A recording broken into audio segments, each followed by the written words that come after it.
Welcome back to Senpai Recap. Ang ating i-recap ay ang anime na Undead Unluck. Nagsimula ang istorya na may isang babae na nagngangalang Fuko Azumo, ang nagbabasa ng kanyang paboritong romance manga sa taas ng isang tulay. Nang matapos niya ito ay tatalon na sana siya nang biglang sumingit ang isang lalaki na nagsabi na delikado ang tinatayuan niya. Nagdrama na si ate mo. Gusto lang naman daw niya makaranas ng romance ng katulad ng sa mga nabasa niya. Pero dahil sa katawan niya ay hindi mangyayari iyon, tinutukan pa niya ang lalaki saka sinabi na kailangan daw niyang mamatay. Masyado naman relax ang lalaki na nainom lang ng milkshake, kaya sinabi niya na pag hinawakan nito ang katawan niya ay magkakaroon siya ng matinding sakit. Nagsasalita pa siya nang biglang lumapit ang lalaki sa kanya na naging dahilan para masaksak niya ito sa dibdib, na sobrang kinashock niya, at parang walang nangyari na lumapit ito sa kanya saka hinawakan siya sa panga, at nawala din ang dugo nito sa bibig. Saka siya nilaglag sa safe zone at sinabi na hinawakan daw siya nito at excited pa kung ano mangyari sa kanya, habang si Fuko ay sobrang nagimbal sa nangyari. Nagsasalita pa ito nang biglang sinabi ni Fuko na parating na daw ang kamalasan niya. Sakto nabitak ang tinatapakan ng lalaki at nahulog ito sa dumaang tren. Maiyak-iyak naman nag-sorry si Fuko dito dahil nakapahamak na naman siya. Sobrang na-shock naman siya nang bumalik ang ulo nito at magsalita pa. Sinabi pa nito na ang sakit na sinasabi nito ay front lang niya para protektahan ng iba laban sa kamalasan na dala niya. Bigla pang nag-regenerate ang katawan ng lalaki na mukhang nagkaroon ng matinding interest sa power ni Fuko. Napasigaw na lang siya nang makita na wala nang saplot ang lalaki. Sa kanya sinuntok ang pagkalalaki nito at nagmamadaling tumakas habang tinatawag itong zombie, pero nainis ito at hinabol siya at ginamit ang dugo nito para e-boost ang sarili. Sakto na regenerate na rin kamay nito para hawakan si Fuko sa katawan, at nagpakilala bilang undead. May itatanong pa sana si undead dito pero may mga tao na parating kaya tumalon ito palayo sa lugar, na kinatakot ni Fuko. Nang makalayo na sila ay super proud pa ito sa teknik nito na tinawag nitong Deja. Ayon pa dito ni regenerate daw niya ang putol niyang paa at ginamit ang momentum para tumalon sa building. Madami pa itong sinasabi pero tinangka na tumakas ni Fuko, pero nahuli ito sa paa ni undead. Hindi daw ito pwede umalis dahil marami pa siya tanong dito. Sinabi naman ni Fuko na ma-trigger daw nito ang unlock niya dahil hinawakan siya nito, pero sinabi nito na okay lang daw dahil hawak niya ang pantalon nito. Kumikawala pa siya pero napasigaw siya nang ma-realize niya pag binitawan siya nito ay tapos siya. Sinabi naman nito na pag pinaliwanag daw nito ang rule ng unlock niya ay hindi siya nito ihuhulog, pero sinabi nito na okay lang daw mahulog siya. Yun naman talaga gusto niya mangyari. Kaya nabwisit ito at pinag-iikot siya sa ere, na sobrang kinatakot niya. Kaya pumayag na siya na ipaliwanag dito ang ability niya na unlock. Ayon kay Fuko nagsimula ang lahat 10 years ago, paalis daw ang magulang niya sakay ng eroplano. 1 week daw sila sa abroad, kaya niyakap niya ang mga ito, at pinaghahalikan sa pisngi. Pero makalipas ang 30 minutes ay sumabog ang eroplano, at lahat ng sakay ay namatay. Simula noon na-realize niya na pag hinawakan siya ay napapahamak ang mga ito, pati ang pagkamatay ng magulang niya ay dahil sa kanya. Nagsasalita pa siya nang biglang yakapin siya sa likod ni undead at pati sa loob ng damit, na sobrang kinagimbal niya. Pinipilit naman ni Fuko na kumawala. Madami pa itong sinasabi nang biglang malaglagan ng box ng saging si undead. Tumakbo naman agad si Fuko habang nag-regenerate lang ulit si undead. Sakto pa dumulas siya sa saging na kinahulog niya sa building. Hindi naman makapaniwala si Fuko na matatapos ang buhay niya dahil nadulas siya sa saging. Maiyak-iyak pa nitong iniisip na ang dami pa niyang hindi nagawa, lumabas naman sa damit niya ang favorite manga niya, at habang tinitignan ito ay naisip niya na hindi pa siya ready mamatay. Sakto naman dumating si undead at niligtas siya. Sinabi pa nito na hindi siya papayag na mamatay si Fuko, dahil ito ang magdala sa kanya ng totoong kamatayan.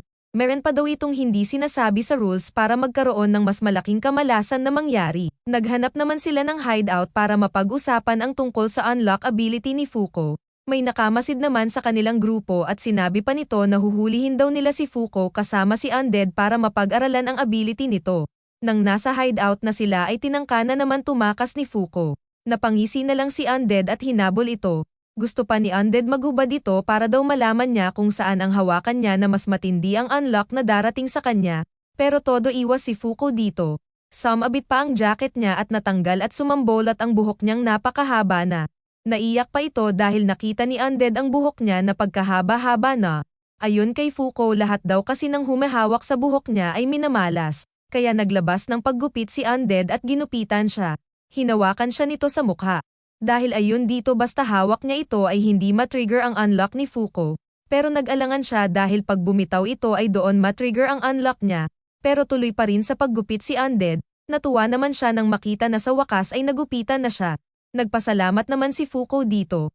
Bigla naman sinabi nito na 15 minutes daw niya hinawakan si Fuko pero wala pa nangyari. Nag-blush pa si Fuko nang biglang may umatake kay Undead na grupo. Nagpasalamat pa ito kay Fuko dahil na-distract si Undead dahil dito. Kinuha nito ang ulo ni Undead at nilagay sa isang special capsule. Saka biglang nilagyan ng posas si Fuko na pinagtaka niya. Natawa naman ang lalaki dahil inakala ni Fuko na kakampi niya ito. Ayun dito ay trabaho nila ang manghuli ng mga negators o sino mang nagdudulot ng kaguluhan sa mundo. Biglang nasa likod na ito ni Fuko.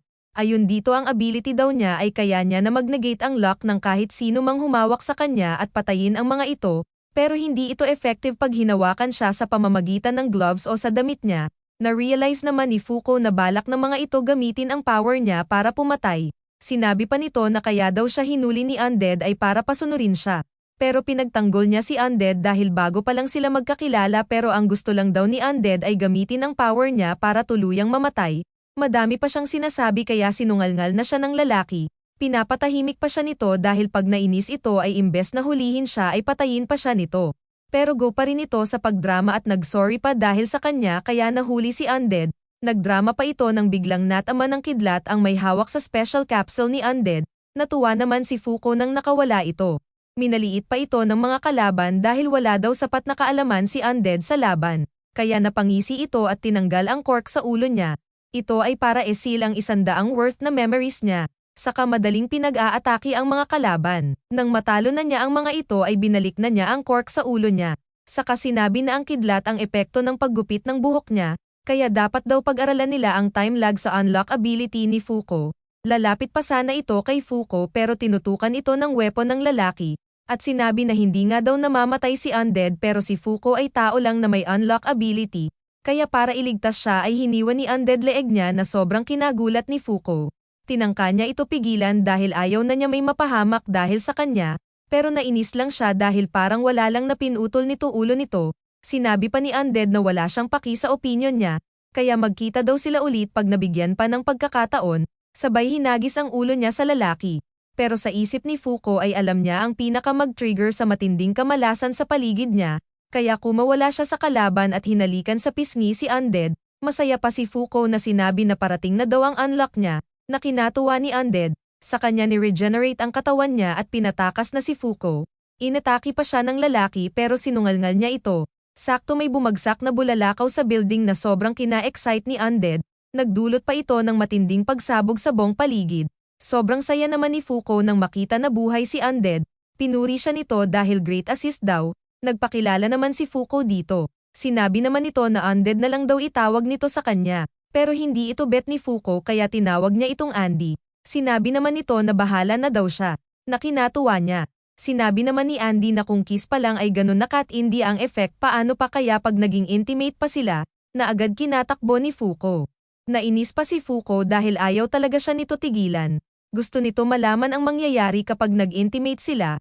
Iyon na ba ang magdala sa matagal na niyang hinihintay na kamatayan, na kinainis niya dahil ginagamit lang daw siya nito para mamatay.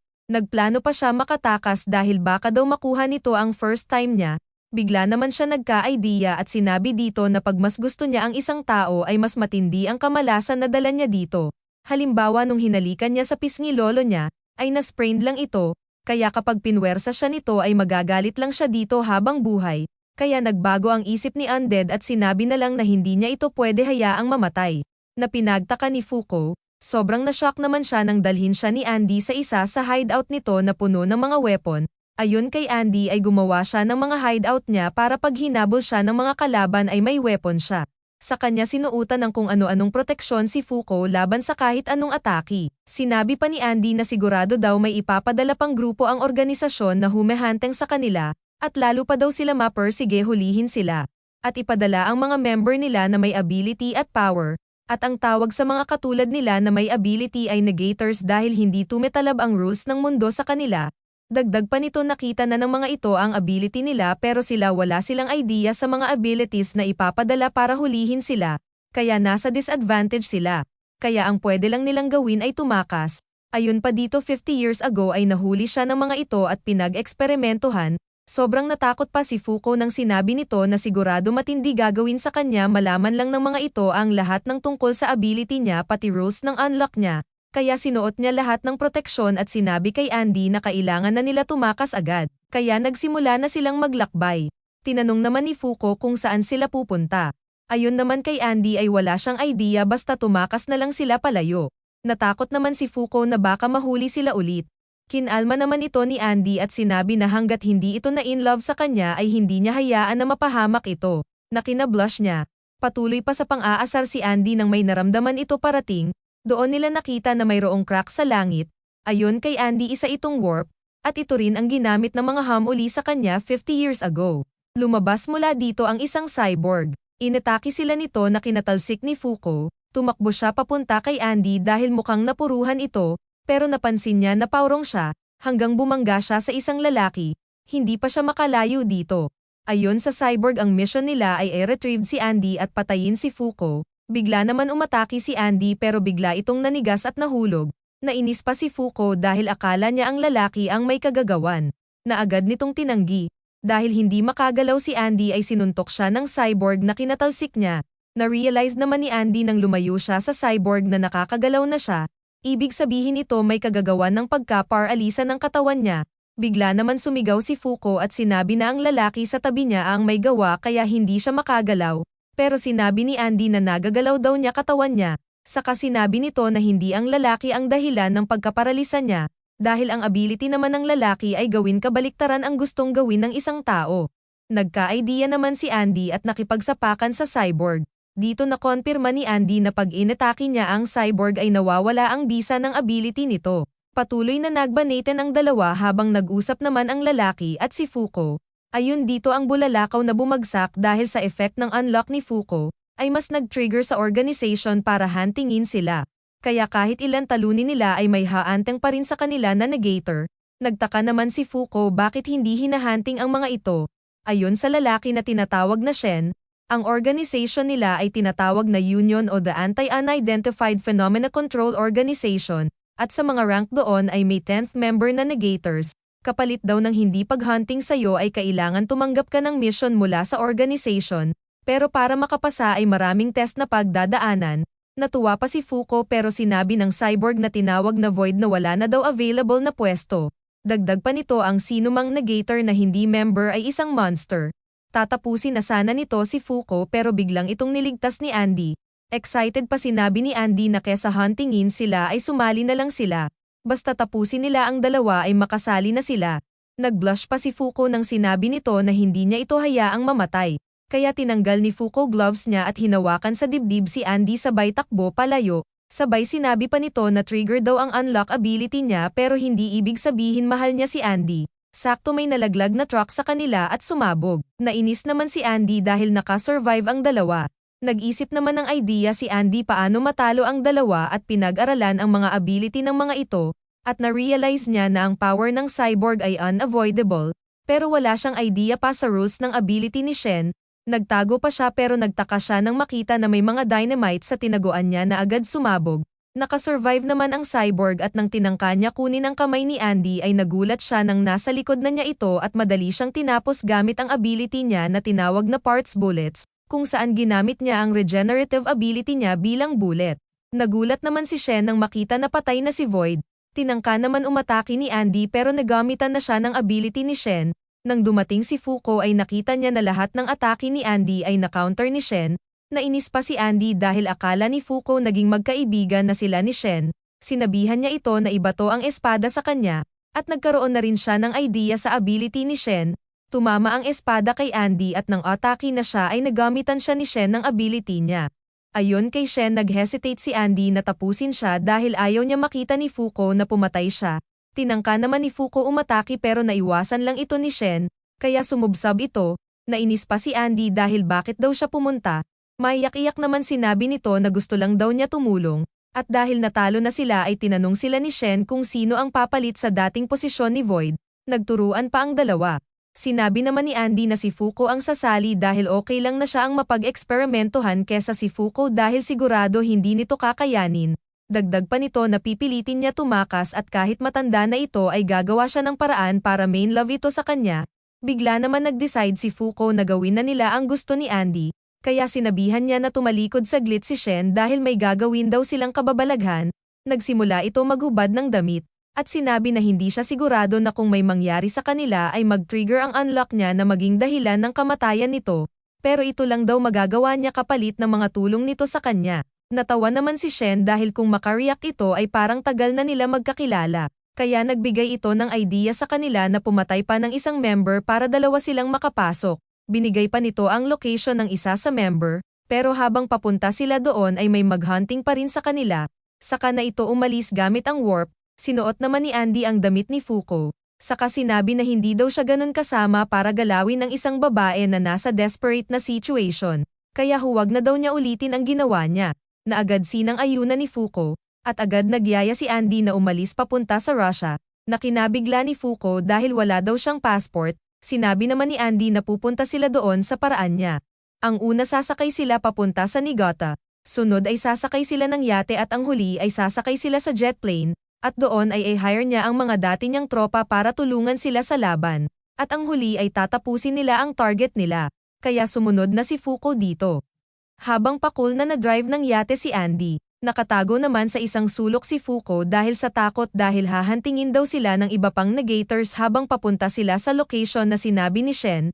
Hinayla naman siya ni Andy palabas dahil dapat enjoyin niya lang ang biyahe nila. Samantala may isang babaeng negator naman ang tagumpay na nahanap sila gamit ang satellite, saka ito nag-send ng combat aircraft para huntingin sila. Pinag-atake sila nito habang si Fuko natatakot. Excited naman si Andy dahil mapapabilis daw dating nila nito sa Russia.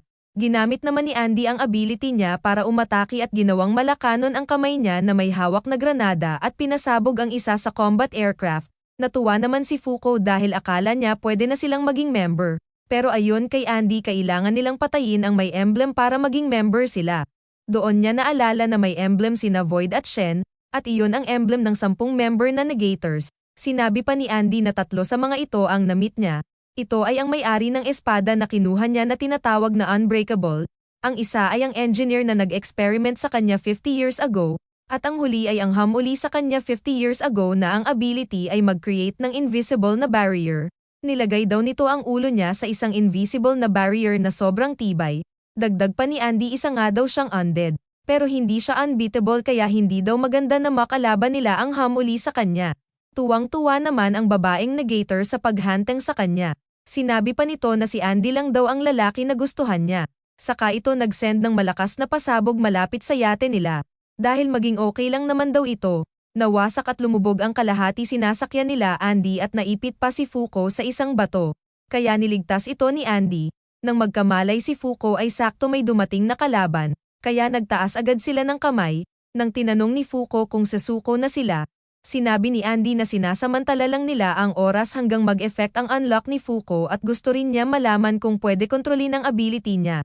Na sinalungat nito pero sinabi ni Andy na ang lighting at ang bulalakaw ay na-trigger ng unlock ni Fuko dahil ang buhok niya at ang kiss ay mahalaga sa kanya, samantala ang normal na unlock niya ay nag-create ng phenomena sa paligid lang niya.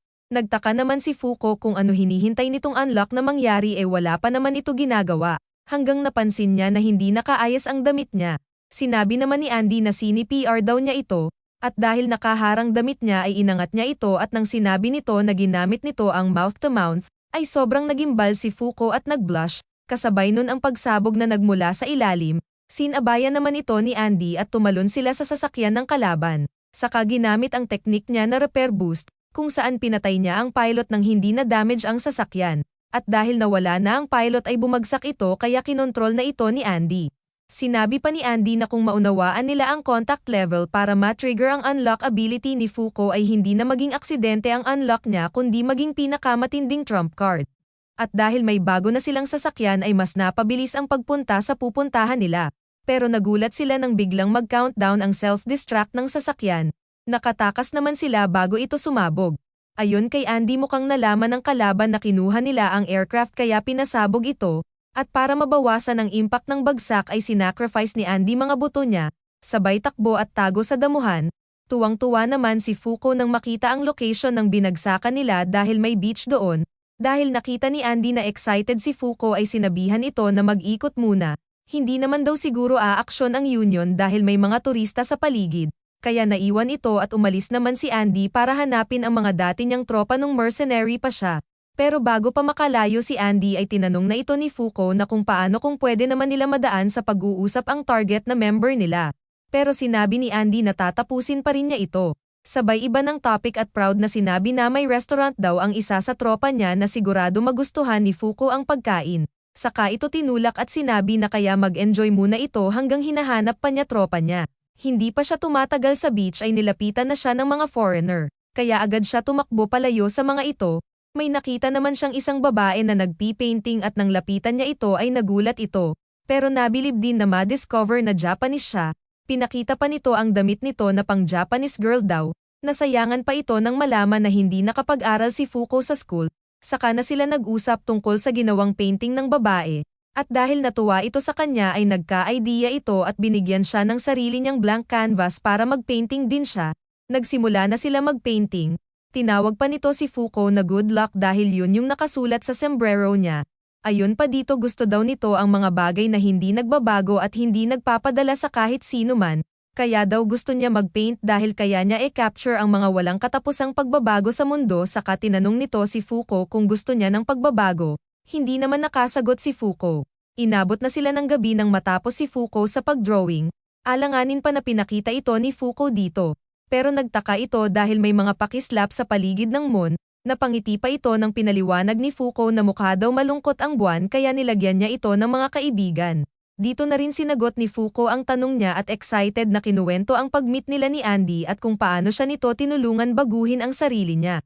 Kaya daw gusto niya ng pagbabago at isang tao na babaguhin siya. Bigla naman nagbago ang kilos ng babae at tinanggal ang tali niya saka tumapak sa tubig. Natulala na lang si Fuko nang makita na hindi lumulubog ang paa nito sa tubig na parang may inaapakan. Lumutang pa ang tubig na nakakulong sa isang invisible na barrier. Bigla naman dumating si Andy at inatake ito, na madali nito na counter ng ability nito. Dito napag-alaman na ito ang hamuli kay Andy 50 years ago, na nagngangalang Gina, isa sa 10 member ng Negators ng Union. Proud pa si Andy na walang nabali sa kanya pagbagsak niya, na kinainis ni Fuko at tinanong kung ito ba ang kalaban na mahihirapan si Andy kalabanin, na sinang ayunan ni Andy. Gumawa pa ito ng hagdan at bumaba mula sa kinakatayuan nito, at mukhang alam na nito ang balak nila na patayin siya para makasali sa organization. Mukhang excited pa ito makalaban si Andy at Fuko.